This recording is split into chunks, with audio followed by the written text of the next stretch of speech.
Vamos dar início, pessoal. Vamos falar um pouquinho das lesões no meio fitness. Porém, essas lesões no meio fitness, o que mais nos chama atenção, eu diria, são uma prática esportiva, não é um esporte, que é o CrossFit. Então, eu montei uma aula específica disso.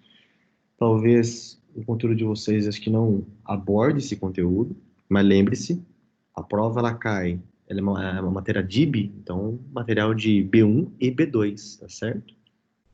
Que será abordado e, consequentemente, a prova vem pronta, tá bom? Mas esse material é um pouco, eu falo que é um pouco importante, porque isso já é uma tendência atualmente, quando se fala em CrossFit e tem toda uma mística, algo que é novo. Nós vamos tentar esclarecer e entender um pouquinho, tá bom? O perfil do praticante de CrossFit ele se divide em três partes. Então, aquele indivíduo que é totalmente sedentário, que não faz nenhuma atividade física e que se interessa pela prática do CrossFit, porque vê que isso é mais dinâmico, vê que é legal, vê que é fazer movimentos igual aos movimentos de barra, que é o levantamento olímpico de peso é diferente, e ele vai para essa realidade. Tem outro perfil do paciente, do praticante, que é aquele indivíduo que vem de uma realidade de academia, que frequenta constantemente, que é de prática e de rotina de academia, porém está cansado daquela mesmice de academia de sempre. Então ele vai para o CrossFit também. Eu sempre me coloco nessa insanidade é continuar fazendo sempre a mesma coisa e esperar resultados diferentes. Será que nós estamos num tempo de mudança, então? Será que realmente o CrossFit ele veio para mudar uma realidade ou trazer uma nova vertente de uma modalidade esportiva?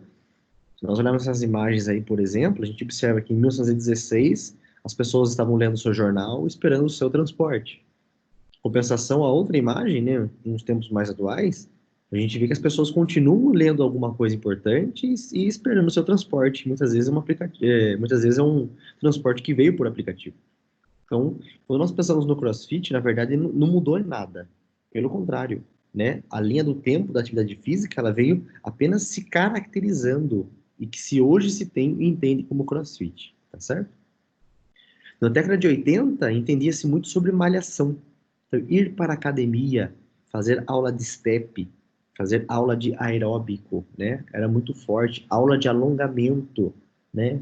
Era moda isso. Isso se tornou um boom na década de 80, principalmente com as definições da American College, né? Que é um colégio americano de exercício, de medicina do exercício, de atividade física. Um pouco mais atrás, um pouco mais à frente, na década de 90, veio o boom das academias que utilizava o sistema do Body System. Então, a Reebok, que idealizou esse sistema chamado de Body System, e aí dentro desses Body System, você tinha lá as academias que tinham o Body Attack, o Body Combat, o Body Pump, o Body Step, o RPM, né, o Body Jam. Então, são modalidades de atividades físicas voltadas ou com uma particularidade, né? O Body Combat você fazia exercício simulando golpes. Então, com os pezinhos você dava golpe, com a finalidade de melhorar o condicionamento musculoesquelético, cardiorrespiratório, enfim. O Body Jam era um exercício por meio da música, então tinha muita dança, né? O Body Pump e o Body Step estão relacionados aos equipamentos de pular, que era aqueles exercícios da cama elástica, o pessoal ficava saltando, saltando e fazendo gestos. E o body step é o clássico step, só que aí modificaram, atualizaram de uma maneira um pouco mais atrativa, tá certo? O RPM é aquela mesma bike que sempre existiu na academia.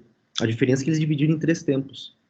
Então, no primeiro momento ele está pedalando numa velocidade, depois ele aumenta a velocidade, e a terceira fase é quando ele fica em pé e ele pedala em pé na bike.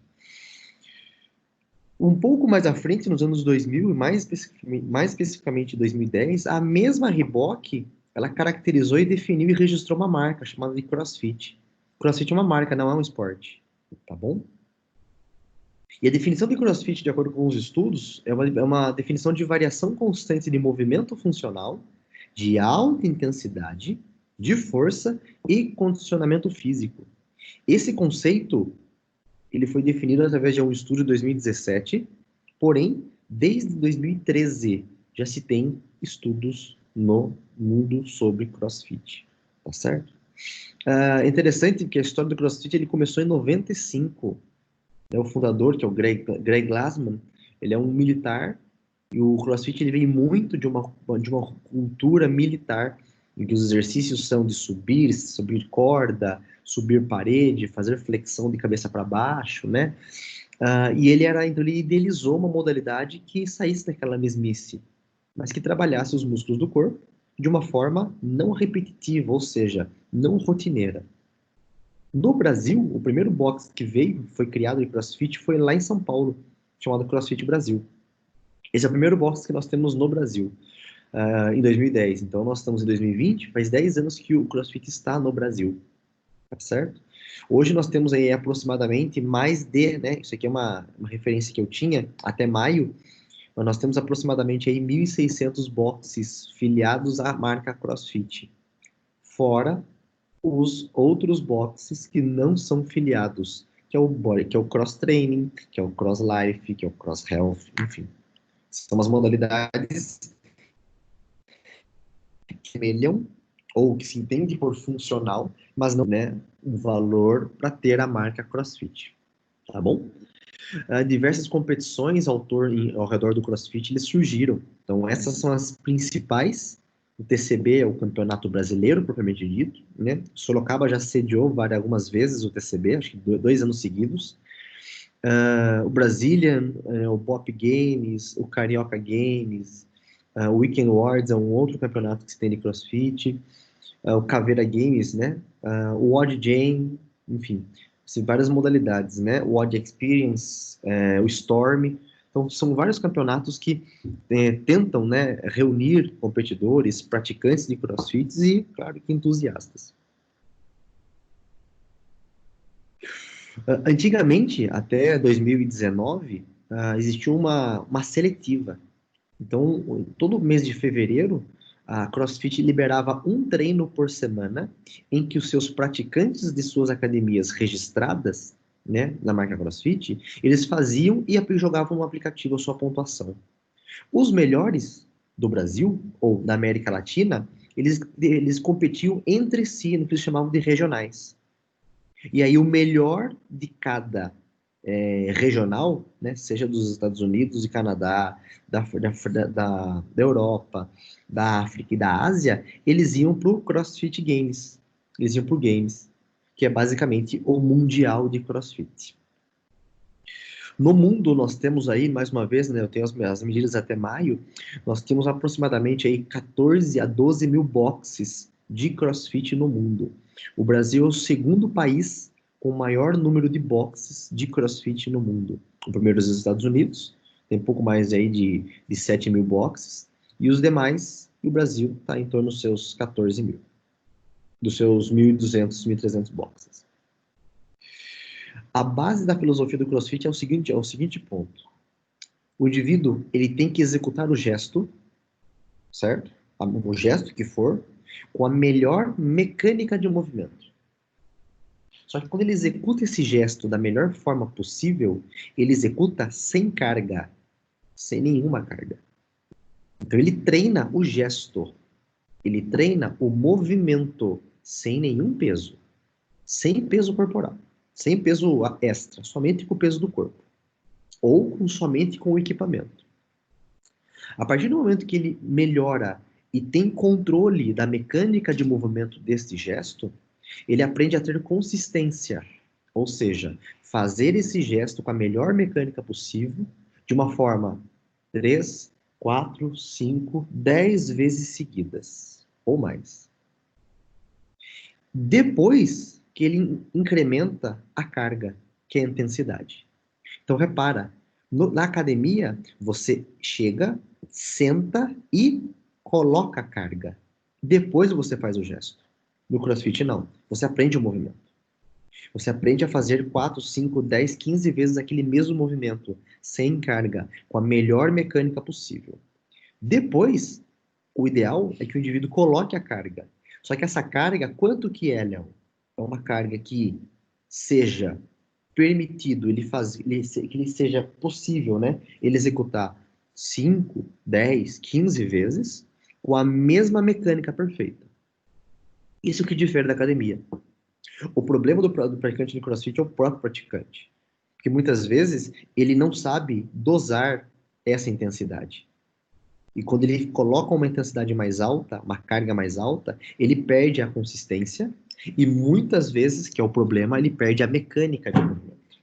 Às vezes ele quer fazer o gesto na força e, na verdade, é na técnica. Tá certo? Então, o ego do praticante ele tem que estar muito baixo. Porque se ele acha que ele está com um ego muito forte, ele vai se machucar. Tá certo? Outro detalhe é o que gerou muita assim, controvérsia, discussão em relação se machuca muito o CrossFit ou não, é que o pessoal da academia, que são praticantes já de anos de academia, quando eles vão para o CrossFit, eles acham que é a mesma coisa. Então, quando eu pego a barra, puxo a barra no meu ombro, agacho e jogo ela para cima, o praticante da academia, quando ele olha o movimento, ele fala: ah, jogar a barra para cima é igual supino, eu faço isso com tantos quilos, muito mais do que essa pessoa está fazendo. E o fato de eu agachar com a barra e subir é igual leg press, eu também faço isso com. Só não esqueça que o praticante da academia, ele está sentado, parado, em cadeia cinética fechada, e ele executa um gesto e para. Executa até 5, 6 gestos e para. No CrossFit, não. No CrossFit, o indivíduo executa 15, 20, 25 movimentos com a mesma consistência de mecânica de movimento e com aquela mesma carga. Então, quando o atleta, muitas vezes, chega um praticante de academia, né, forte, já com anos de experiência de academia, ele vê, às vezes, uma menina com um biotipo igual o meu, sem muito braço, e ele olha e fala assim, ah, se a menina carrega isso, eu também carrego. Não. Ele vai se machucar. Porque a menina tem a técnica do gesto. O rapaz não tem. O praticante de academia não tem. Então, isso que tem que ser quebrado. Tá certo? Nós temos aí aproximadamente 52 gestos no CrossFit. E desses 52 movimentos do CrossFit, eles são divididos em 3 modalidades de treino. Repara que os nomes são todos em inglês. Por quê? Porque o inglês, né, o CrossFit, ele é americano. E segundo, a prática do CrossFit é universal. Então, se eu estou aqui no Brasil e eu vou fazer um treino em Sorocaba, vai estar lá o treino escrito na lousa, daquele dia, que é diferente do outro dia. Quando eu chego e eu olho o treino, eu entendo, porque eu conheço o gesto. Se eu sair daqui e for lá para a Rússia, eu vou entender o treino, porque a mesma nomenclatura se utiliza. Tá certo? Então, onde quer que você treine, você vai saber o que está acontecendo, ou você vai saber o que fazer ou o que não fazer. Para você praticar CrossFit, basicamente, você tem que somente praticar CrossFit. Né? Ou você se fideliza, né? Faz um plano num box de CrossFit, que a gente chama de box, né? O espaço físico. Ou, se eu, por exemplo, se eu treino em Sorocaba, eu vou lá onde eu sempre treinei. Perfeito. Mas se eu quiser treinar em São Paulo, eu chego, pago um treino avulso, que é um valor bem simbólico, e eu treino naquele local. Então, a gente fala assim, né? Se você pratica CrossFit, você tem o tênis de CrossFit, você tem a roupa de CrossFit, o meião de CrossFit, e você entendeu o porquê de tudo isso. Tá certo? Nós temos 3 modalidades de treino. Nós chamamos uma que é o warm-up, que é, você tem 12 minutos para fazer o maior número de repetições dentro desse tempo.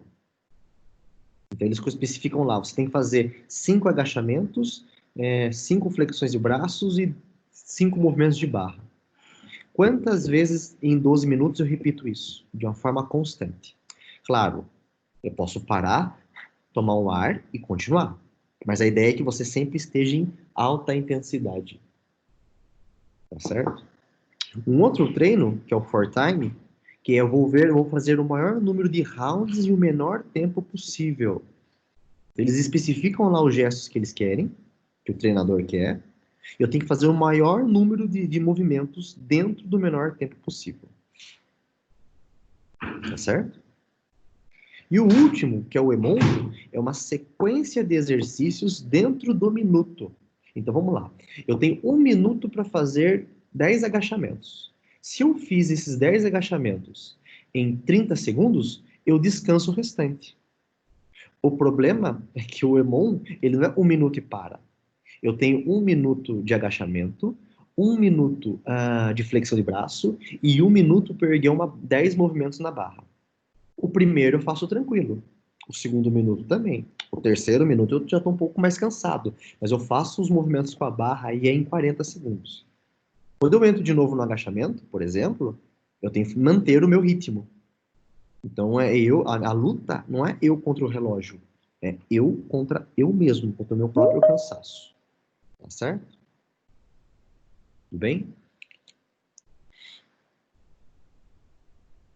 O que se tem de pesquisas voltadas ao CrossFit? Vamos lá. Primeiro, nós temos alguns estudos, né? Um estudo de incidência, ou seja, eles compararam pegaram um número de praticantes e acompanharam esses praticantes durante aí 4 anos. E eles encontraram que de 3.400 praticantes foram avaliados de 2013 a 2017. Tá certo? E o que eles encontraram de lesões? Os ombros são as principais lesões, são as lesões mais acometidas. A coluna lombar é o segundo foco de queixa. O joelho, cotovelo e punho. Então, observa que não é só uma articulação que é a mais acometida. Por exemplo, no futebol, você vê muito mais joelho. Você vê muito mais membro inferior. No CrossFit, não. Você pode machucar o ombro, você pode machucar a coluna lombar, você pode machucar joelho, cotovelo ou punho. Certo? Então, eles viram que quem pratica menos de 3 treinos, que a gente chama de odds, menos de 3 treinos por semana, e tem menos de 1 ano de experiência no CrossFit, são mais sugestivos de ter lesão. Então, o ideal é que indivíduos que treinem mais se machuquem menos. E quanto mais eu estou em contato com a prática, mais eu estou familiarizado com o treinamento, com o conhecimento do meu corpo, com o conhecimento do movimento. Então, eles encontraram esse resultado.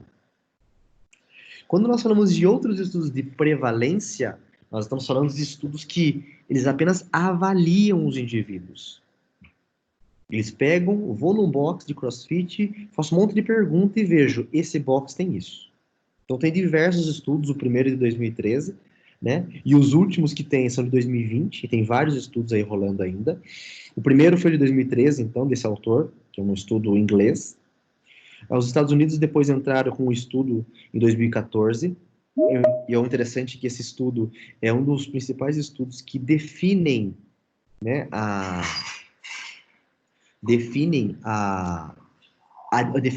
lesão em CrossFit. Esse é o primeiro estudo do Wiesenthal. Um estudo holandês foi feito também com padrões com lesões em CrossFit. Outro estudo americano falando dos riscos e epidemiologia de lesões no CrossFit. Tem um estudo sobre as lesões. Tem um estudo falando sobre as lesões, né? Só que eles colocam como extreme conditioner, ou seja, condicionamento extremo, né? Eles não usam a palavra CrossFit.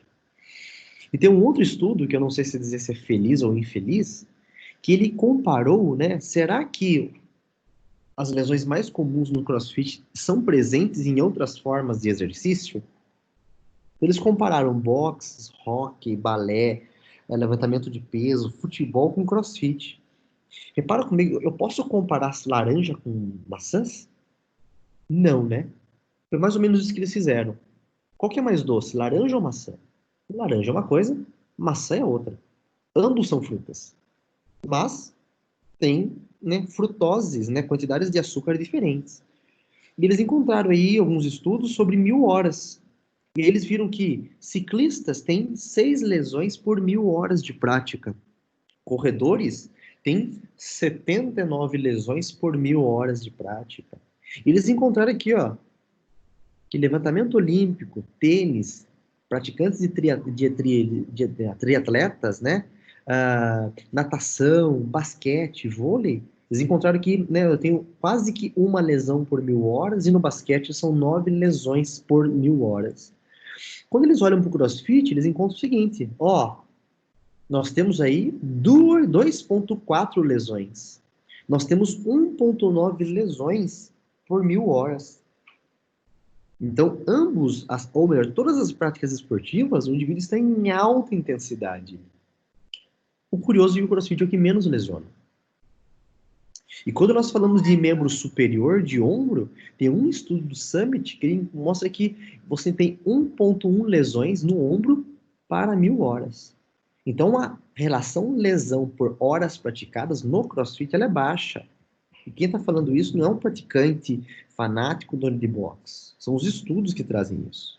Tá bom? Tem um estudo brasileiro, de um médico, Ian Spray, que ele estipulou o perfil epidemiológico dos praticantes de CrossFit.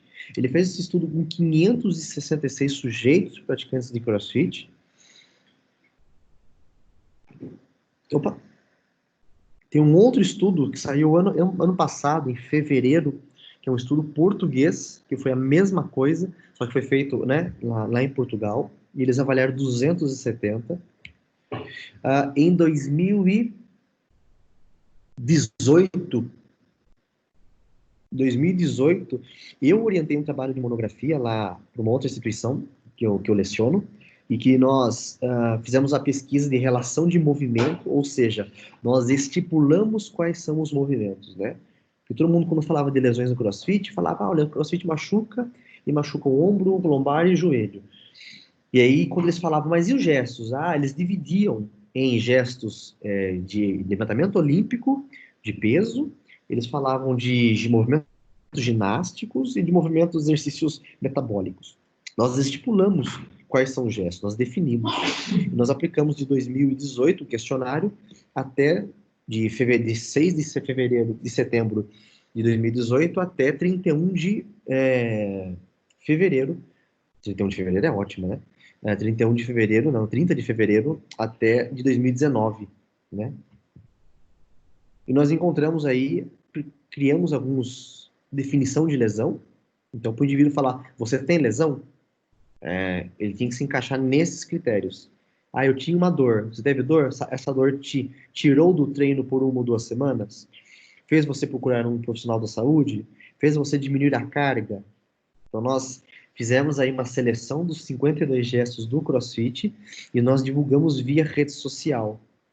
E aí, quando nós olhamos os sujeitos das pesquisas, nós vimos que os trabalhos pegavam 130 pessoas, 386, o estudo brasileiro com 556, nosso estudo chegou aí a 5.189 praticantes.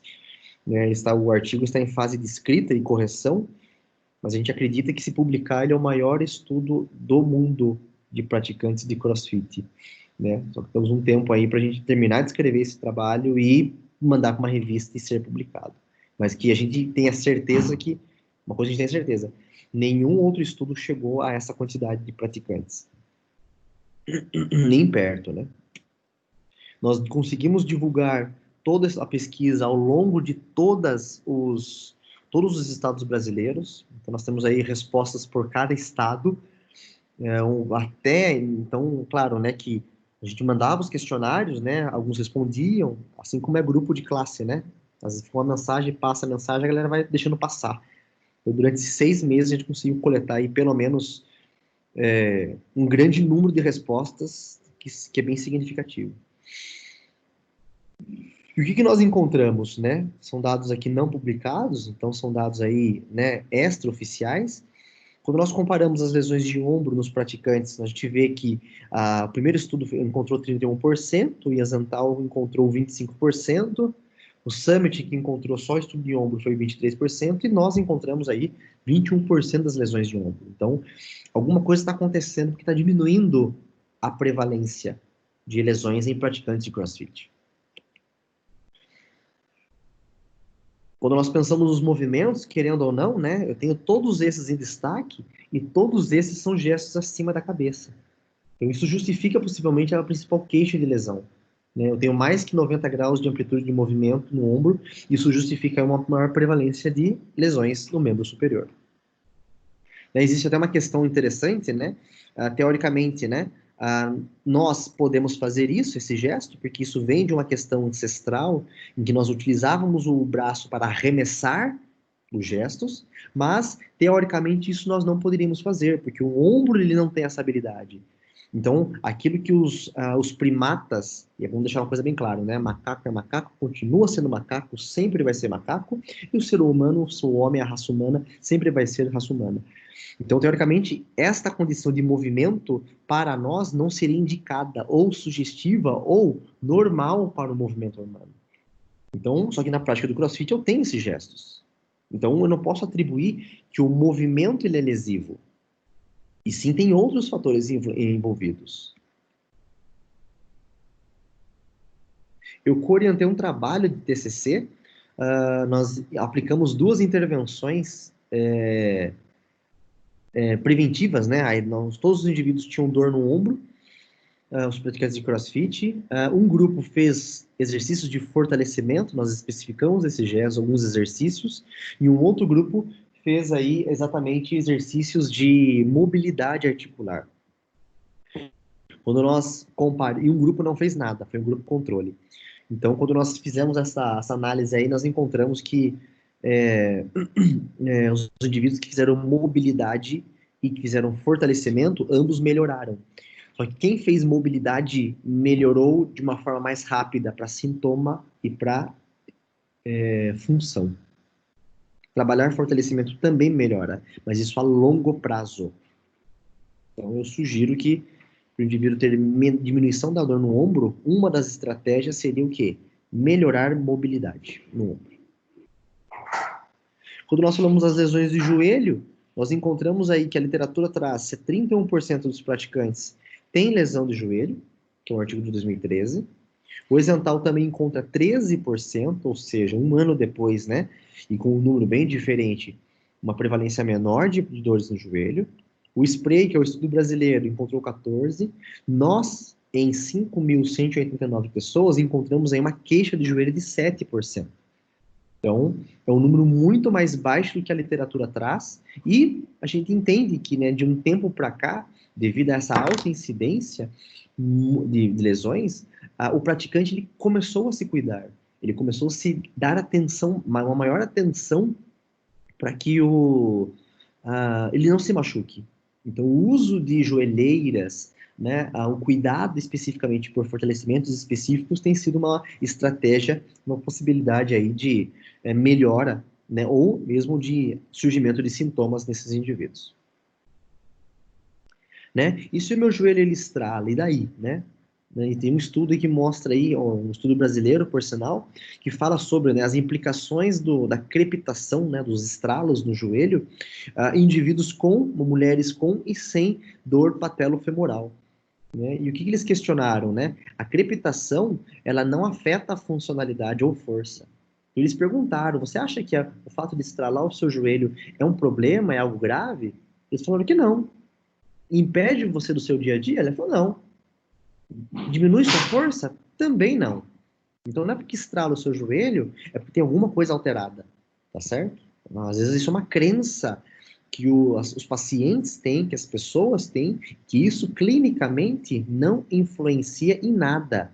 Então para de dar atenção para esse estralo normal e sem sintoma. Agora, se eu tenho um estralo que desenvolve sintoma, aí sim tem que ser investigado, tá bom? Mas estralar quando eu agacho e não dói, vida que segue normalmente, tá bom? E ainda, mesmo assim, esse estudo encontrou que crepitação, os estralos, não produz medo do movimento. Né? O fato de estralar esse movimento, isso te assusta? Não. Você tem medo de se movimentar por causa dos estralos? Também não. Te gera algum sintoma de catastrofização, que algo vai acontecer, que algo está errado? Ele falou, também não. Então, não dá ibope para esse joelho que estrala, né? Não só no CrossFit, mas em qualquer condição que venha a surgir durante uma prática esportiva. Quando nós falamos de coluna lombar, a gente encontra que a mesma prevalência, né? Tirando o estudo de 2013, os demais estudos meio que estão na média. O nosso também encontrou isso. Então, 14% dos praticantes também têm em torno de 14% estão aí de acordo com o que a média traz. Não esqueça que os demais trabalhos em cima, do primeiro, do Hack, do Wiesenthal, do Spray, do Hopkins, são trabalhos com números pequenos. O nosso, de 5.189, encontrou a mesma prevalência. Então, talvez a lombar seja uma zona de transição de forças, de cargas, que, consequentemente, isso vem aí ser uma região, digamos assim, indireta de causa. Né? Não é porque a coluna, não é porque o praticante tem alteração que ele vai apresentar dor. Isso não é uma regra. Dúvidas, pessoal, por enquanto?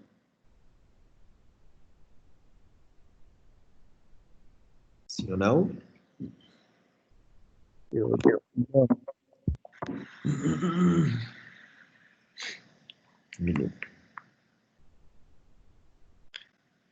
Quando nós identificamos quais são os movimentos mais lesivos, os movimentos que as pessoas mais pontuavam, nós encontramos aí 3 principais. Nós encontramos aí o box jump, que nós vamos ver que gesto que é esse. Nós encontramos o deadlift e o snatch. O deadlift é uma prática em que o indivíduo... Opa, travou isso. É uma prática que o indivíduo ele faz um movimento e trazendo a barra, né? A gente chama ele de levantamento terra. Então você sobe com o tronco, os joelhos, levando o peso. Repara que essa barra, ela sobe reto. É o corpo que se adapta. Repare que o agachamento que ele faz, ele agacha tanto o quadril como o joelho. Repara que a barra, deixa eu ver se você vai voltar na imagem, se não eu volto o vídeo, ela passa rente. Rente não, ela raspa na sua perna. Olha lá, ó. Quem vê pensa que está longe, né? Mas não. A própria tíbia é o trilho para a subida dessa barra. Tá certo, pessoal? Por isso que o praticante de CrossFit usa meião. Eu olhava o pessoal primeiro, desnecessários, meião colorido, por que chamar atenção, que cafona, e tudo aquilo. Quando eu fui fazer uma aula experimental e começar a praticar, né, você vai com uma meias normal, né, como assim, de uma meia soquete, né, curtinha assim, que não esconde a tua perna. Primeira vez que eu subi a barra, raspou inteira a minha perna. Eu olhei, falei, nossa, né, CrossFit machuca. Ele falou, daí o professor falou assim, você entende por que a gente usa meião? Eu falei, agora faz sentido. Então não é moda, né, não é, né, um estilo do crossfiteiro, não.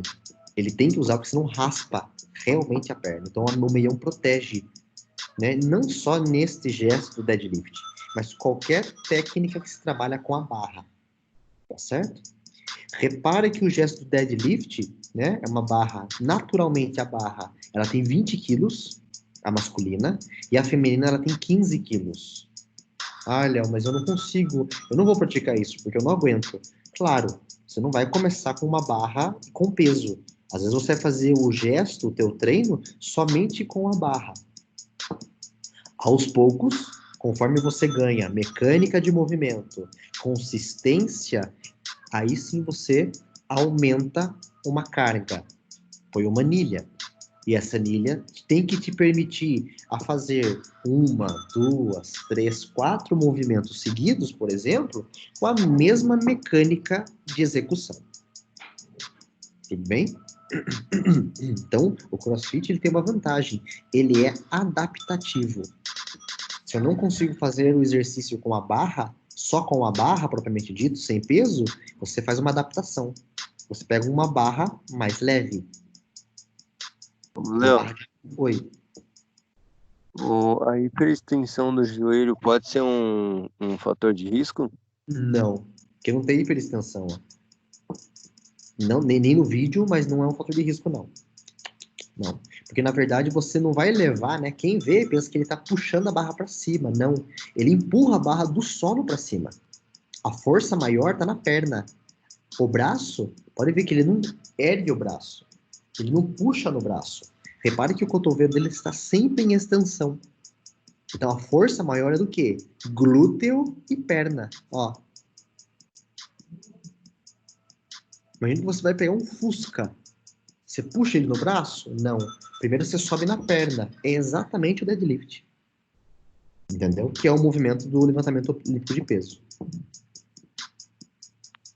Entendeu? Então, o fato do indivíduo ter uma hiperextensão do joelho diretamente não implica que ele vai ter problemas no joelho. Tá certo? Ó a linha da barra. Ela sobe e desce. Ela não faz isso daqui, ó. Ela não sobe neste sentido. Como se fosse um arco. Não, ela sobe reto. E desce reto. Olha como a coluna fica bem posicionada. O tórax bem aberto.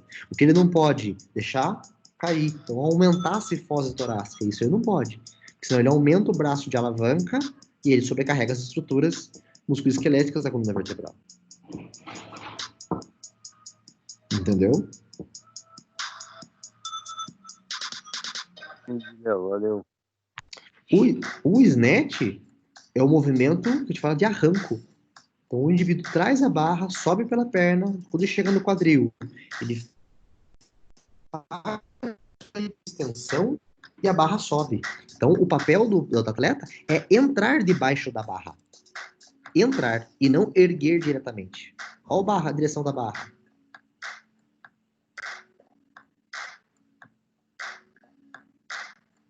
Então, ele faz o arranco, quadril, ele joga para cima, a barra sobe, quando a barra está subindo, ele entra debaixo.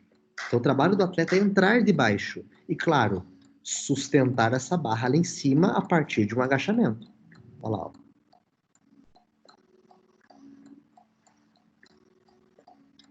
Repara que ela começa numa posição, ela abre as pernas, quando ela termina, ela volta as pernas. Repare que quando ela desce a barra, ela traz na coxa a barra dela. Dá uma olhada. Ela traz a barra na coxa. Ó, subiu. Ela solta na coxa e desce novamente. E o descer com toda a mecânica do quadril.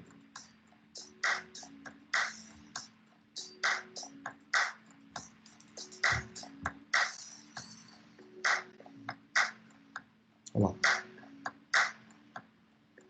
Repara que ela não balança. Ela não balança, ela sobe e entra.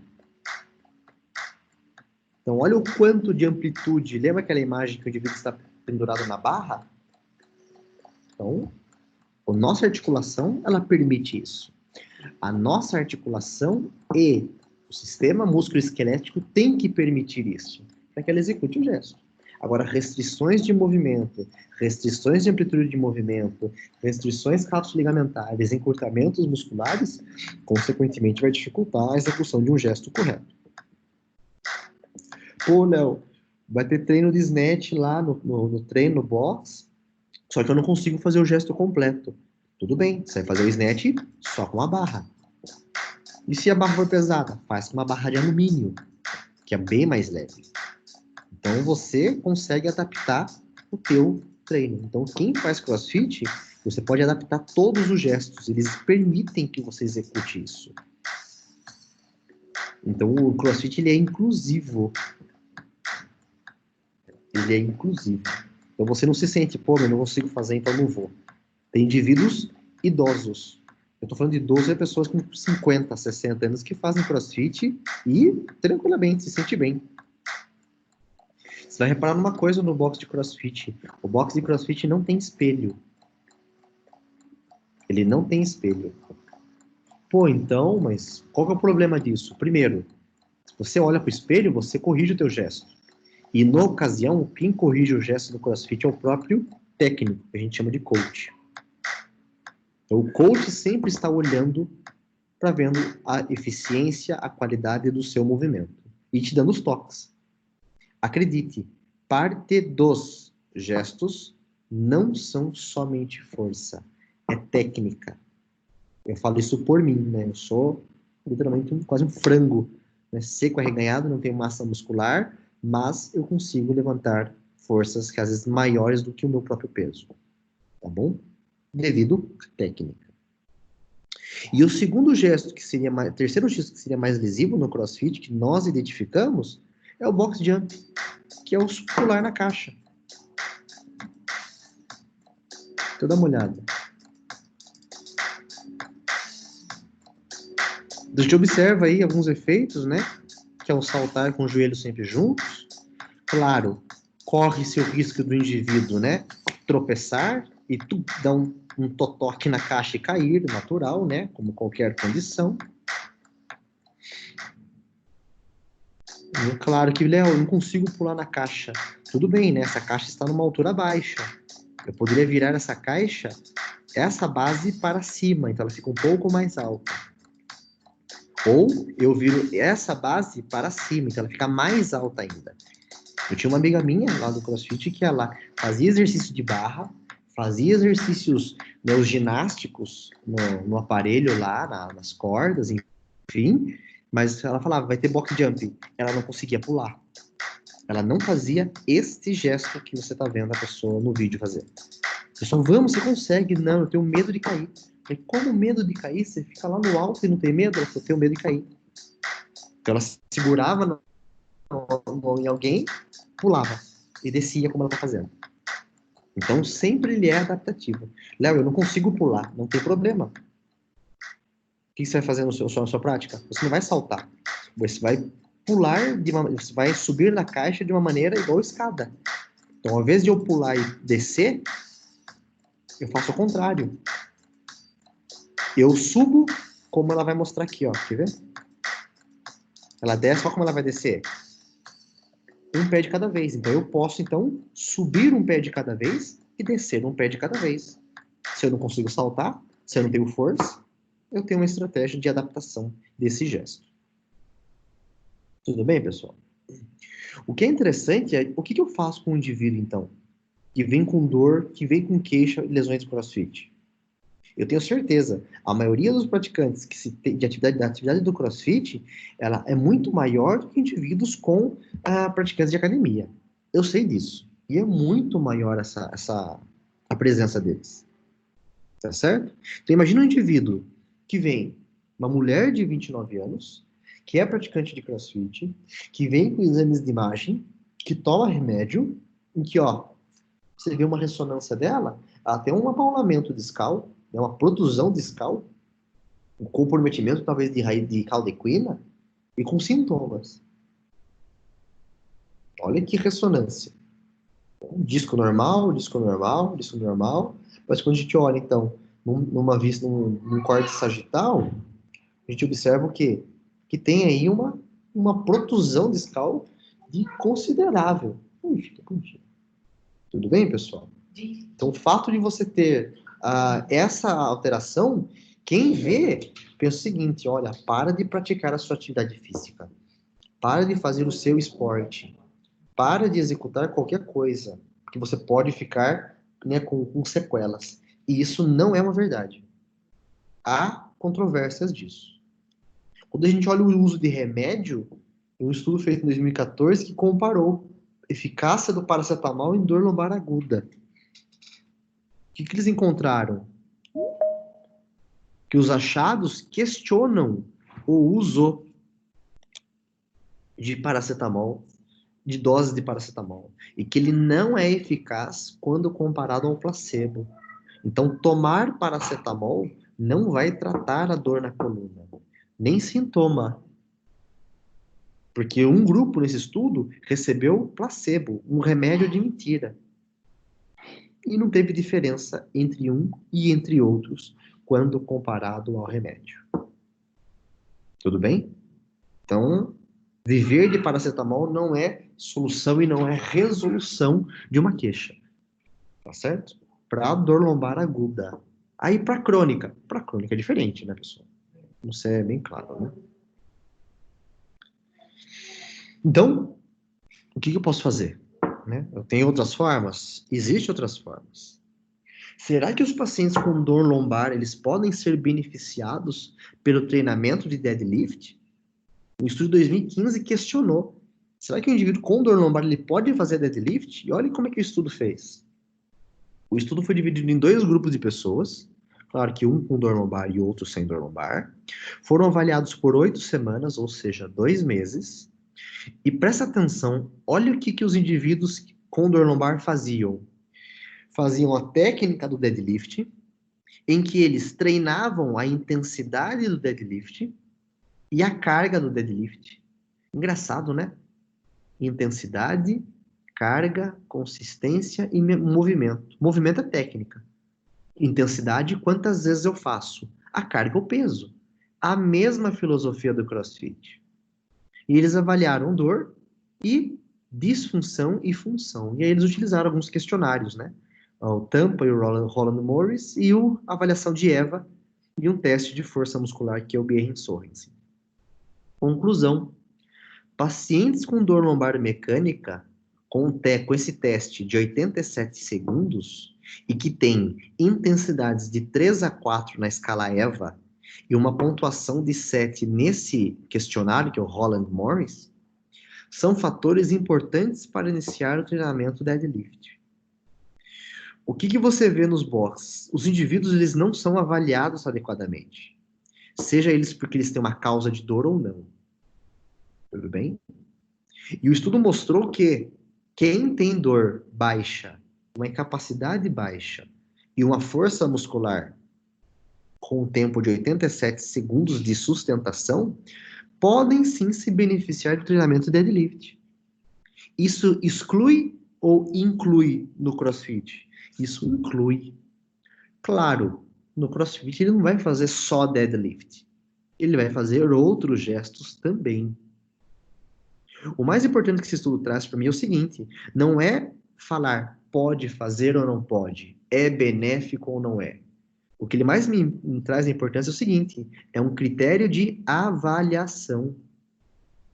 Eu, como fisioterapeuta, você, como fisioterapeuta, tem que avaliar o teu indivíduo adequadamente. Ter medidas e parâmetros seguros e descritos na literatura. Para que nós possamos ter, então, benefícios clínicos que eu posso assegurar. Ele pode fazer isso ele não pode. Certo? Poucos boxes de CrossFit no Brasil têm um fisioterapeuta que esteja avaliando o praticante antes de iniciar, né? Em Sorocaba tem muitos boxes, eu falo por mim, porque eu também atendo no box. Não é que nós não temos tempo. O atleta, ele vem para ter o benefício clínico, né? Melhora da dor, melhora do movimento, para que ele treine no outro dia. O praticante de CrossFit, ele é viciado em CrossFit, né? Eu falo porque vicia esse negócio. Vicia ao ponto de você querer treinar todo dia. Tudo bem? Todo dia eu estou falando de domingo a domingo. Eu tenho amigos que praticam CrossFit e são, né, viciados, e que eles falam, pô, Léo, final de semana eu dou aula. Eu falei para eles, cara, final de semana eu dou aula em pós, então às vezes eu não, né, não consigo. Primeiro que o box abre só de sábado de manhã. E sábado de manhã eu tô em aula, né? E domingo tem boxe não abre, né? Ah, cara, por que você não treina no quarto do hotel? Eu falei, não, aí não. Não, aí não tô preparado para essa conversa. Não, quero treinar no box. Senão, para ficar lá sozinho, pulando, fazendo os burpees, fazendo as flexões de braço sozinho, não consigo. Ah, eu faço, cara. Eu falei, não. Não vai. Então, vicie esse negócio. Tá certo? E o praticante de CrossFit, ele quer ficar bem para treinar no outro dia. É isso que ele quer.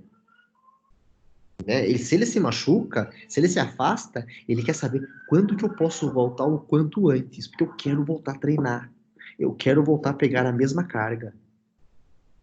Então, tem uma hora que você tem que falar assim, segura um pouquinho, calma, espera um pouquinho eu avaliar você para eu ver como é que você vai evoluir. Que tem um outro detalhe, né? O praticante de CrossFit, ele treina de domingo a domingo. E o que acontece? Ele faz o seguinte, Léo, então eu vou colocar pausas, vou pôr intervalos e descanso. Beleza? Tá bom, tá joia. O que você vai fazer segunda? Segunda eu vou treinar CrossFit. Tá, beleza. E terça? Vou treinar CrossFit. E quarta? Quarta eu vou descansar, Léo. Vai descansar? E o que você vai fazer? Cara, acho que eu vou pedalar uns 10, 20 km. Pô, como assim é pedalar 10, 15 km? É pra descansar. Eu falei, não, cara. Descansar é não fazer nada. Ah, cara, não consigo. E quinta? Meu, quinta eu volto a treinar CrossFit, sexta também, né? Sábado é treinão com o pessoal e domingo. Ah, domingo acho que eu vou correr. Correr quanto? 10, 12 km. Então ele não para. Ele não dá sossego pro corpo. Então lembra que eu falei? O problema do CrossFit é o próprio praticante. Ele não respeita o próprio limite. Ou por ego, ou por vício. E a gente sabe que o exercício vicia. O exercício vicia, né? Os indivíduos são viciados em endorfinas, que é uma substância que o próprio exercício libera. Então, cada vez ele Léo, quer mais. Oi? mas então, tipo assim, o exercício em si, independente de qual prática, seja CrossFit ou academia, ele já não vicia em si mesmo? Sim, vicia. Só que pensa no seguinte: na academia, eu sento lá, naquele spec deck, faço, e beleza. Eu tô sentado, tá confortável, super estofadinho, bonitinho, ar-condicionado, gostosinho, tudo maravilha. No CrossFit não, cara. No CrossFit, todos os exercícios são em cadeia cinética, ou aberta ou fechada, juntos. Membro inferior é cadeia cinética fechada, membro superior é cadeia cinética aberta. Em que eu exijo muito mais um controle de movimento, porque se eu tô com a barra e eu não consigo sustentar, ou a barra me joga para trás, ou a barra me joga para frente. Então eu tenho que manter a minha estabilidade. Eu exijo muito mais força muscular de outros grupos e não necessariamente daquilo que estará sendo executado. Entendeu? Eu falo por mim. Em um ano que eu treinei forte no CrossFit e vi resultado muito rápido, né? Sem suplementação, sem alimentação, eu só treinava. Cara, eu nunca tive uma lesão, uma dor, um afastamento. Putz, hoje não vou porque eu tô com dor no ombro. Nunca tive, porque eu sempre respeitei a filosofia do CrossFit. E, de novo, qual que é a filosofia do CrossFit? Essa aqui. Mecânica de movimento. Treino gestos sem carga. Não queira ter pressa. Treino gestos só com a barra. Treina com o PVC. Aprende a fazer 4, 5, 6, 10 movimentos com a mesma mecânica de movimento. Aprendeu? Aprendi. Legal. Agora você vai pôr uma carga. E essa carga não é o técnico que vai falar para você. É uma carga em que você vai colocar, você tem que ter consciência do que está colocando, para que você consiga repetir 5, 10, 15 vezes o movimento com a mesma mecânica de movimento. Com a mesma mecânica, com a mesma eficiência de mecânica de movimento. Ô, Léo, por exemplo, tem um paciente, ele tem hérnia de disco e é sintomático, mas ele quer treinar. Ok. Você acha que o CrossFit pode possibilitar isso? O CrossFit não é um método de tratamento. Então, ele tem que ser tratado previamente para que depois eu libere ele para fazer o CrossFit. Então, nunca o CrossFit vai ser igual uma terapia manual. Ele não é um recurso de tratamento. E nunca vai ser. Nunca vai ser. Não, eu sei, eu falo porque tem alguns fisiculturistas que Ah, têm hérnia de disco, mas eles continuam praticando e sim, treinando. mas você entende que você concorda comigo? Você concorda comigo? Quando você vê um fisiculturista e um praticante de CrossFit, os dois são trincados. Forte. Concorda? São Só trincados. que o CrossFit, ele levanta carga. Para quê? Para que ele melhore cada vez mais. O fisiculturista não. Ele faz força para definir a musculatura. Para chegar na frente de um juiz e mostrar a definição. Necessariamente, o praticante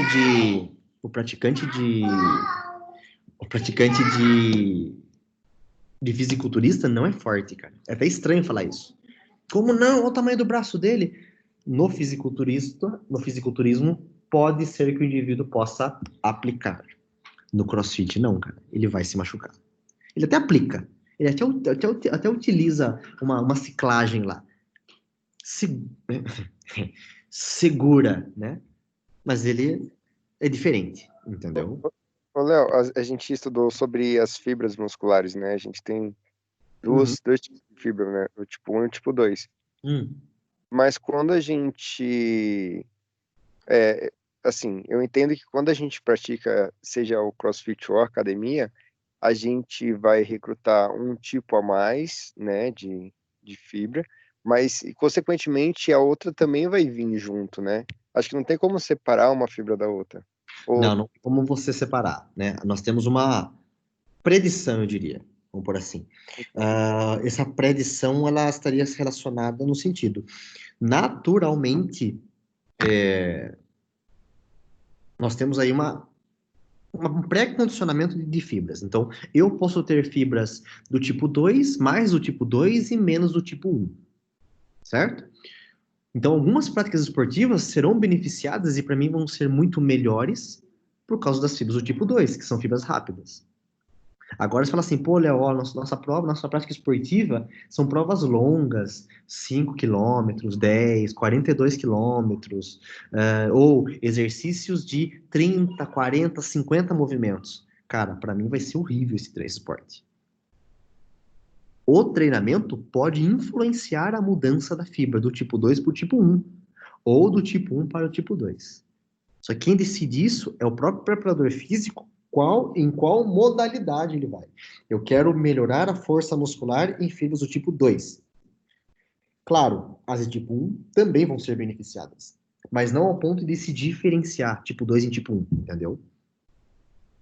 entendi. E no CrossFit, como na academia, trabalhando fibras do tipo 2, consequentemente, eu também trabalho fibras do tipo 1.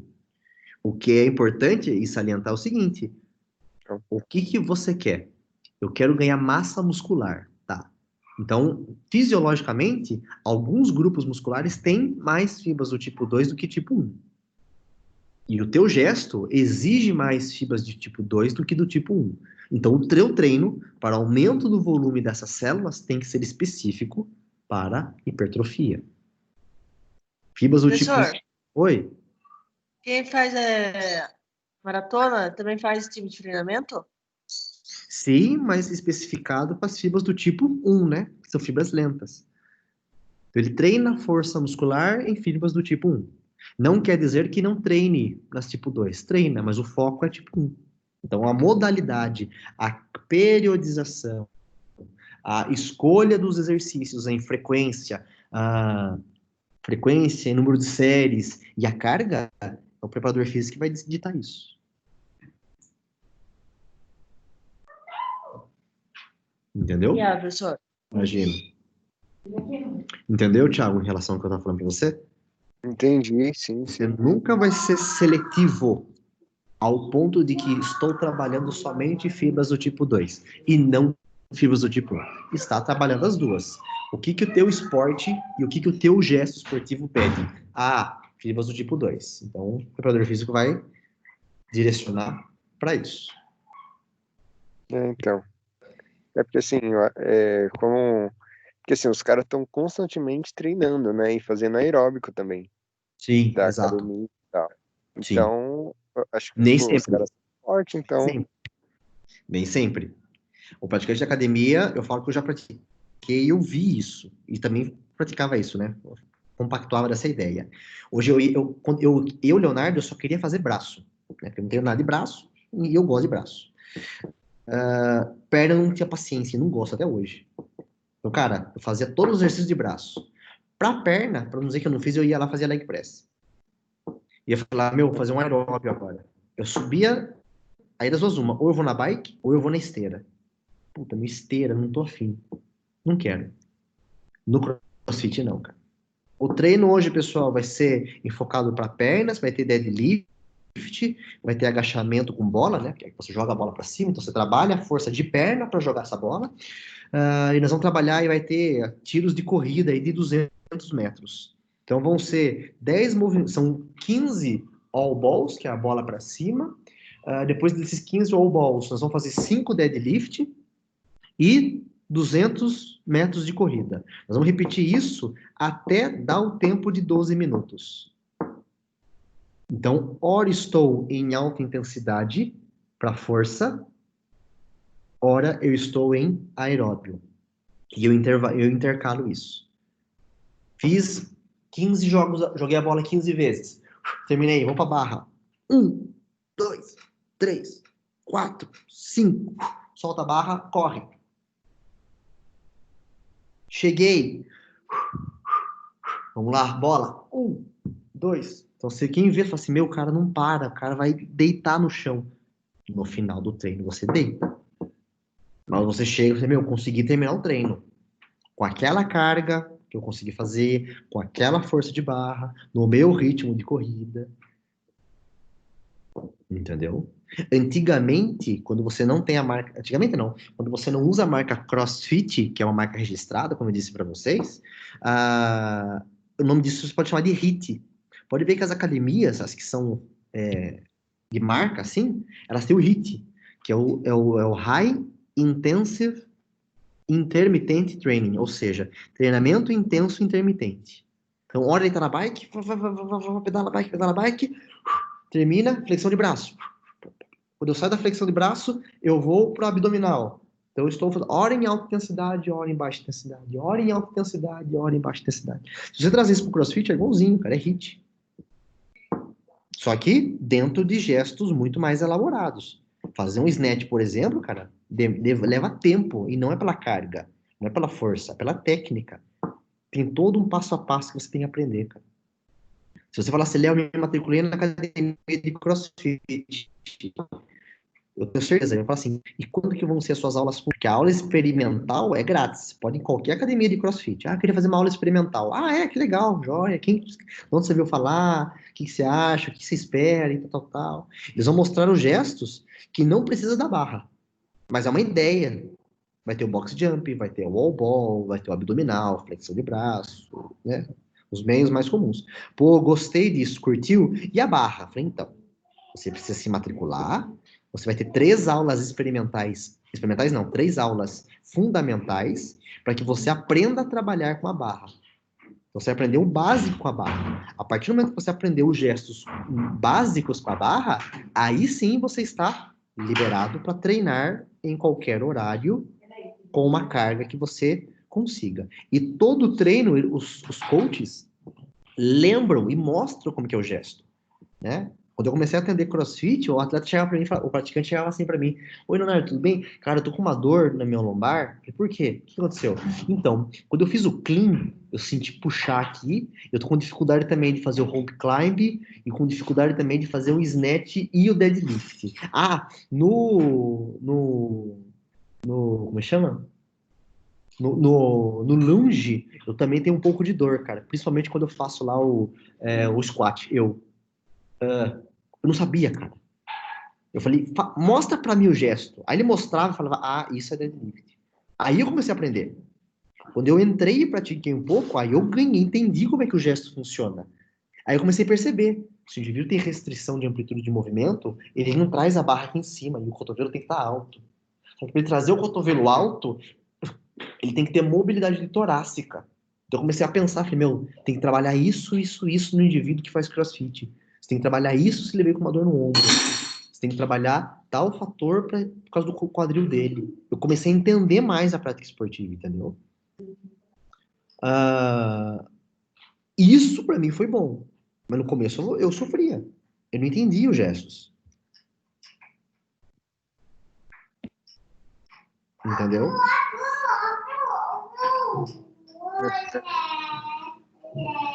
Então nós devemos ir um pouquinho além do que se vê, né? Pensar um pouquinho fora da caixa. Dá uma olhada nesse conceito. A gente chama de interdependência regional. A interdependência regional é um modelo de entendimento, é um modelo de conceito de disfunções musculoesqueléticas. O que ele quer dizer isso? Ele fala o seguinte, que se eu tenho uma dor no ombro, o problema pode estar ou na cervical, ou... O problema pode estar na cervical, ou o problema pode estar numa lombar, numa torácica. Então, ele nunca identifica que o problema está realmente naquela estrutura, mas sim por uma compensação. Então, se o meu indivíduo tem uma dor no quadril, o problema pode ser da onde? Da lombar. Ou do joelho. Então, sempre ele se baseia em componentes, em fatores supra e infrasegmentares à queixa do paciente. Se o problema é do joelho, a alteração pode vir do tornozelo ou do quadril. Se o problema é na cervical, eu posso ter uma alteração um pouco mais, de um nível cervical mais alto ou de um nível cervical mais baixo. Entendeu? E outra forma que se existe hoje na literatura é a abordagem pelos sistemas complexos, que nós já conversamos sobre isso, principalmente, que traz... Peraí, amor, dá para no quarto?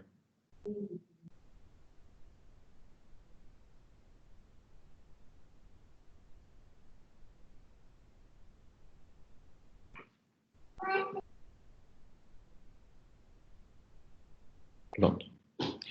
Que é os modelos dos sistemas complexos, que é o conceito que nós já conversamos sobre fatores de preditores de risco, né? Que está relacionado, porém no CrossFit ninguém bolou isso. Mas tem alguns problemas em montar esses fatores. Primeiro, o treino no CrossFit ele muda diariamente. Como é que eu vou padronizar a influência do treino em um treino que é montado no domingo e é feito montado para segunda, para terça, para quarta, para quinta e para sexta, em todos os dias diferentes? Então, quem treina CrossFit, ele pode treinar 30 dias com treinos diferentes. Não quer dizer que não vai repetir o gesto. Possivelmente vai repetir o gesto. Vai ter deadlift na semana, na quarta vai ter vai ter lá a subida na corda, que é o rope climb, na quinta vai ter o box jump, na sexta vai ter o snatch e no sábado vai ter corrida. Na outra semana, talvez inverta essas posições, né? São 52 gestos específicos. Então, dá para fazer tranquilamente um treino por ano. Né? São 52 semanas. Eu posso escolher um gesto e usar ele na semana toda, no ano todo. Dá uma olhada nesse indivíduo. Olha o joelho dele.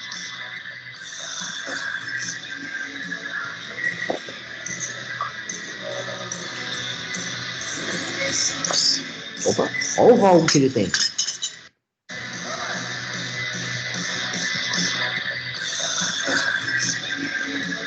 Olha quando ele termina o movimento de extensão do joelho, olha o valgo que ele tem, que aumenta o valgo deles.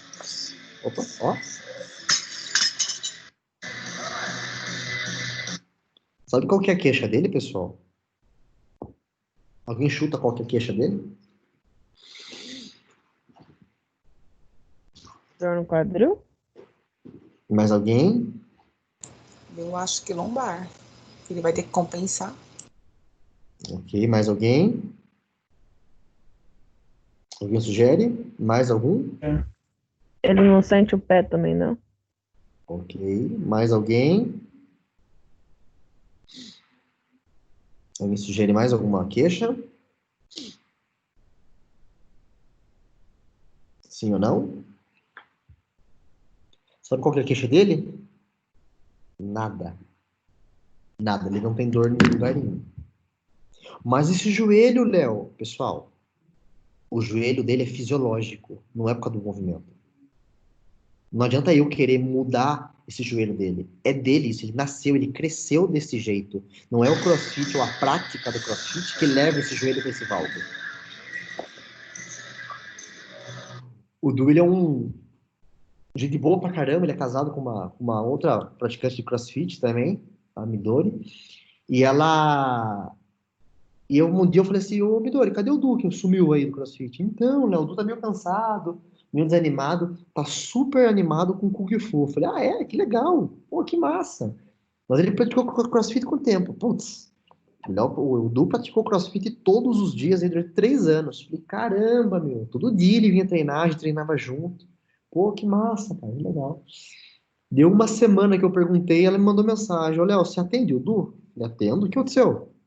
Então, ele machucou o joelho. Eu falei, ah, é? E eu já tinha esse vídeo dele aqui. Eu falei, o que ele fez? Então, Léo, ele foi fazer um salto, né, no Kung Fu, você dá um giro e chuta o ar, e cai.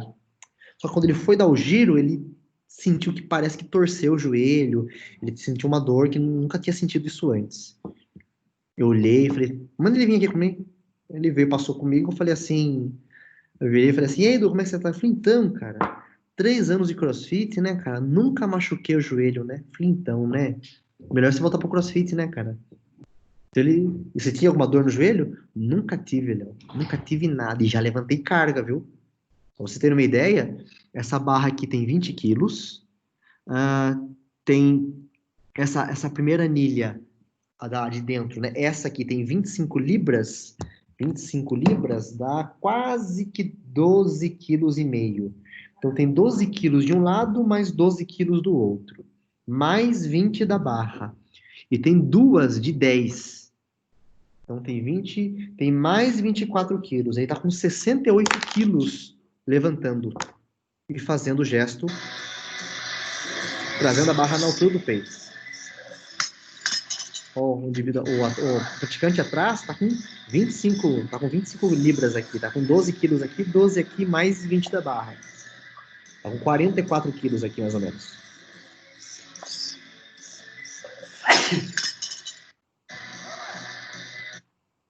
E esse atleta nunca teve dor no joelho. Então não é porque tá alterado que necessariamente eu tenho que mudar. Necessariamente eu preciso mudar e se falar, tem que corrigir esse joelho. Não, é dele isso. Se nós olharmos a vencedora da São Silvestre de 2017, eu já comentei isso com vocês, ela tem um padrão de corrida que é totalmente fora de qualquer modelo normal de movimento. E ela é campeã. Léo, mas o valgo é um fator de risco para lesões do joelho. Eu concordo. Para o CrossFit não foi o caso. Para o Kung Fu pode ser que sim.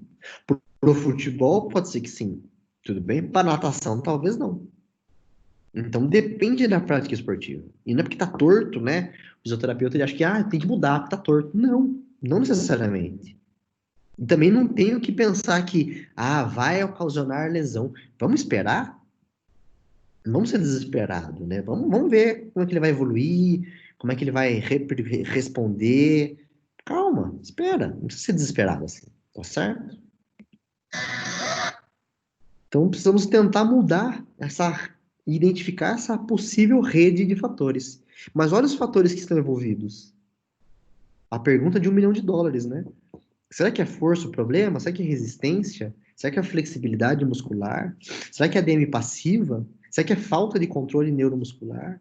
Será que falta um pouquinho de consciência corporal? Será que falta um pouquinho menos de ego do praticante? Será que ele é muito autoconfiante ao ponto que, não, eu vou conseguir. Cara, você conhece o gesto, você faz 5 ou 6 vezes, mas a carga está aumentada. Você não está condicionado a essa carga. Né, você não está com a consciência corporal ao ponto de aumentar a carga e executar o gesto e com uma mecânica perfeita. Mas eu fiz uma vez. Uma vez não significa. No treino tá pedindo 5, 10 vezes. Como é relativo. E fazer uma vez bonita, beleza. A segunda vez com essa carga aumentada, você está cansado. Mas você tem que fazer. E aí? Você vai fazer no sacrifício, né? Na misericórdia, ou você vai, não, vamos fazer pé no chão, consciente. O que falta para esse praticante? Eu não sei. Eu pratiquei e não me machuquei, porque eu tinha muita consciência do que eu estava fazendo. Primeiro, porque se eu me machuco, não é que eu paro de treinar. Eu não consigo trabalhar.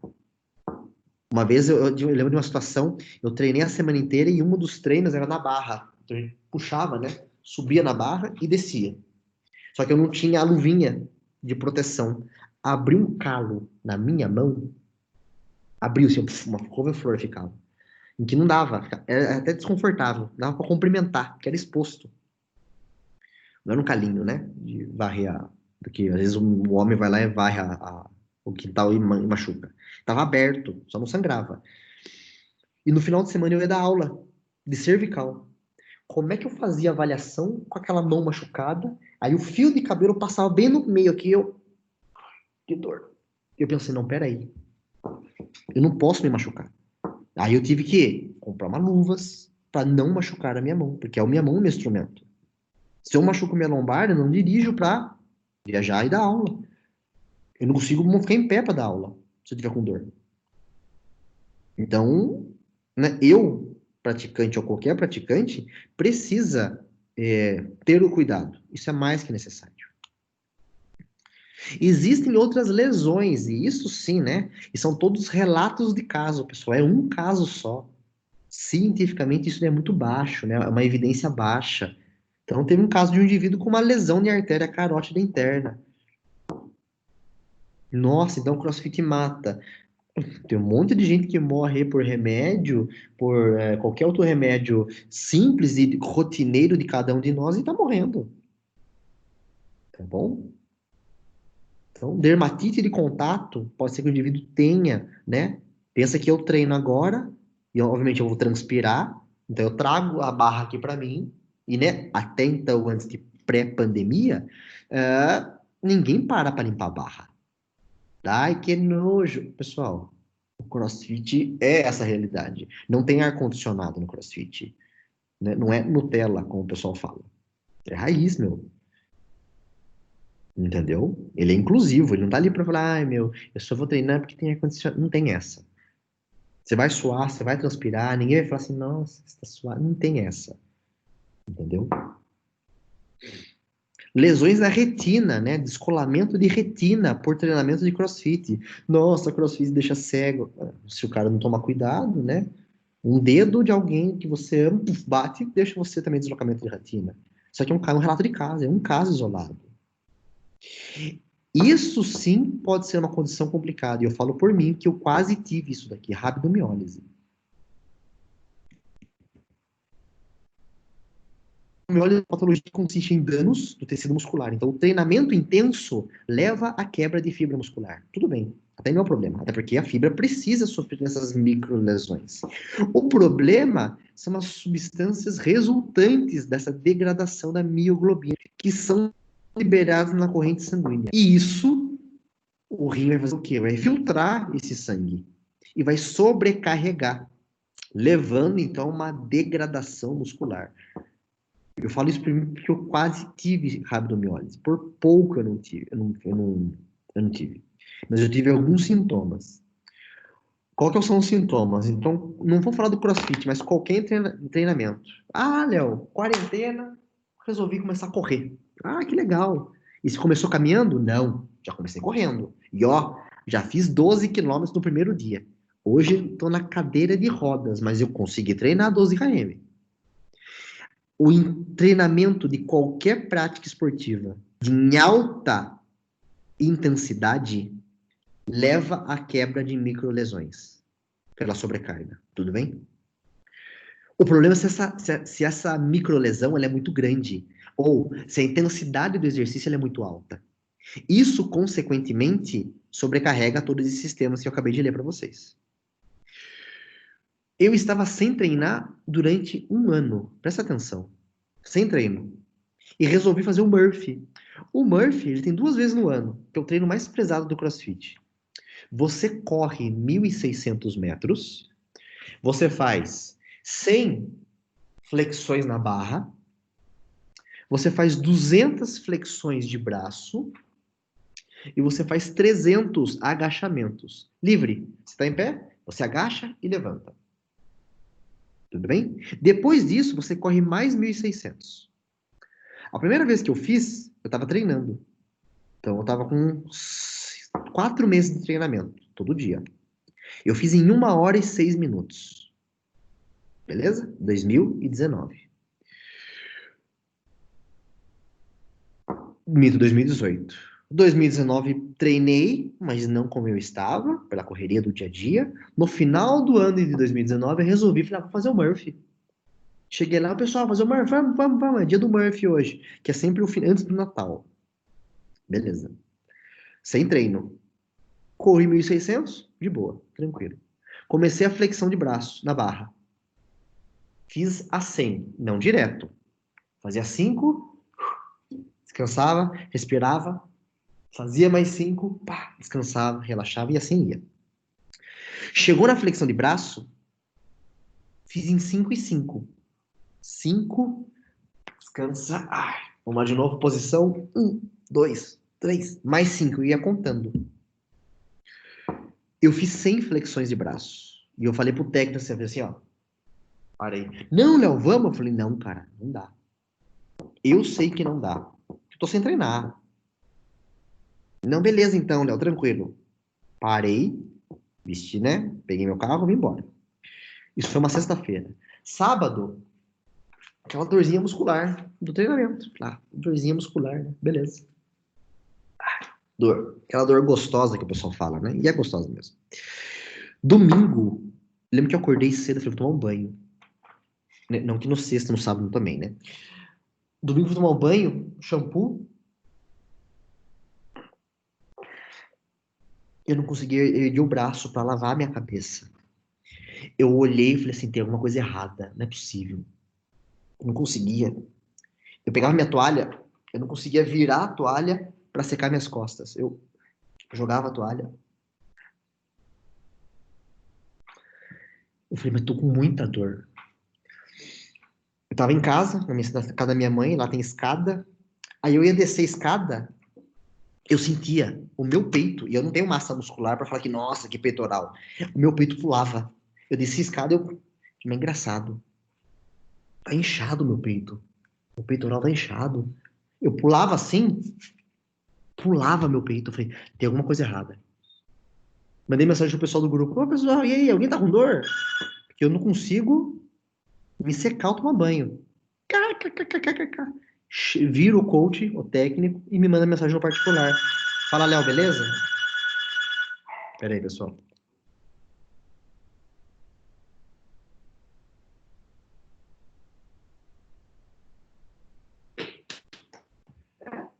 Aí o... Oi, Bi. Mandei mensagem, ele falou assim, ô, Léo, como é que tá sua urina? Como é que tá sua urina? Eu falei, peraí. Fui no banheiro, eu fiz isso aqui de xixi de uma cor, mas de um amarelo escuro, um amarelo forte. Aí você fala assim, ah, mas é igual da urina da manhã. Não, era tarde, isso era umas 3 horas da tarde. Amarelo, amarelo, amarelo. Eu falei, cara, minha urina tá escura, pior que a primeira urina do dia, e saiu pouquinho, cara. Ele falou, Léo, se tua urina estiver na cor de Coca-Cola, vai pro hospital, porque deu ruim. Eu falei, rabdomiólise? Ele falou, exatamente. Léo, água absurdamente. Ah, 2 litros? Ele falou, não, 5 litros. Você precisa hidratar para não sobrecarregar o teu rim. Um outro amigo que também vinha treinando e que fez o Murphy, teve rabdomiólise, ficou internado 2 dias. Então, rabdomiólise está presente no CrossFit, que está associado ao treinamento de alta intensidade. Tudo bem? Então, né, equilíbrio como tudo na vida. Não precisa dar a vida ou dar o sangue para uma prática esportiva, seja ela qual for. Nós ainda estamos engatinhando quanto a pesquisas em CrossFit. Então, no começo de tudo ainda. Tudo é muito novo, né? A prática esportiva ela é nova. Eu não posso comparar uma prática que começou em 95 nos Estados Unidos e que hoje tem um pouco mais aí de 95, 10, 20, tem 25 anos de história, comparado com o futebol que começou lá em 1800, né? São realidades diferentes. Não posso pensar na maratona, que começou lá na Grécia Antiga, na primeira Jogos Olímpicos da Era Moderna, e mostrar que machuca mais que maratona. Não posso, né? Então, tudo é muito novo. Tudo bem?